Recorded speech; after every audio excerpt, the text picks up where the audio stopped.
Gnomes. Gnomes are smaller relatives of dwarves. They have a similar cultural background and speak their own dwarvish dialect.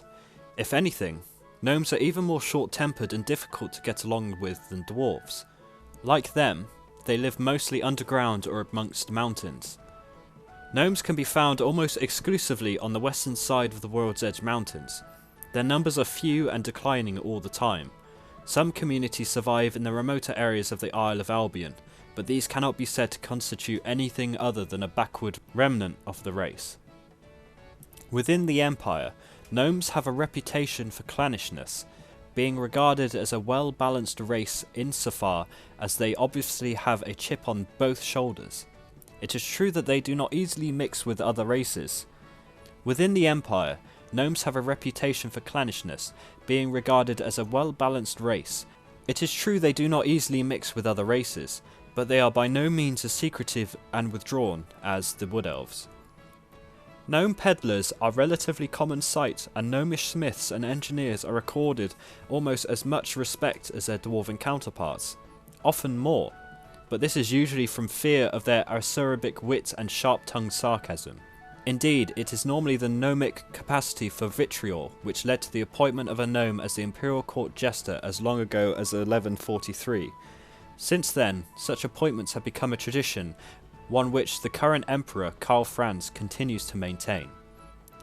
Nevertheless, gnomes prefer to live among other gnomes in self-contained, isolated communities.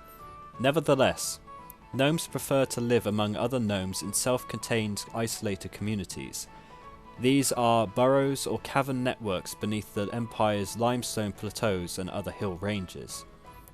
The gnomic fondness for fishing is almost as infamous as their love for practical jokes, and no permanent settlement is ever established far from a well-stocked fishing lake or river. Indeed, the gnomic skill with a rod and line is almost legendary.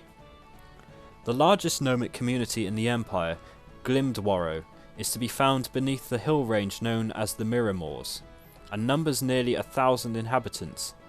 Like other gnomic settlements, it is run along complex hierarchical lines, but since each member of the community has several different roles and correspondingly different statuses according to which role they are filling, gnomic society invariably strikes outsiders as an incomprehensible confusion.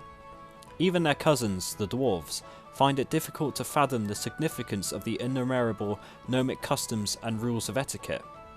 In each community, there is a clan overlord who acts as a sort of head of state, the religious leader who deals with matters spiritual, a craftsmaster who supervises mining and smithing activities, and a lawmaster who guards the secrets of the clan's history, preserves its learnings, and ensures that ancient customs and rituals are observed with clockwork precision. Some clans also have a spellmaster who passes on the gnomic skills in illusion weaving to those few gnomes deemed worthy of such an apprenticeship. Then of course, the society's warriors are trained in the use of weapons and assigned to the gnome guard. Unlike their close cousins, the dwarves, gnomes have a strong affinity for magic, particularly illusionist magic. Gnomes see illusions as a natural extension of their love for jokes, tricks and gadgets. Within gnome society, some clans have a spellmaster who passes on illusionist skills for apprentices.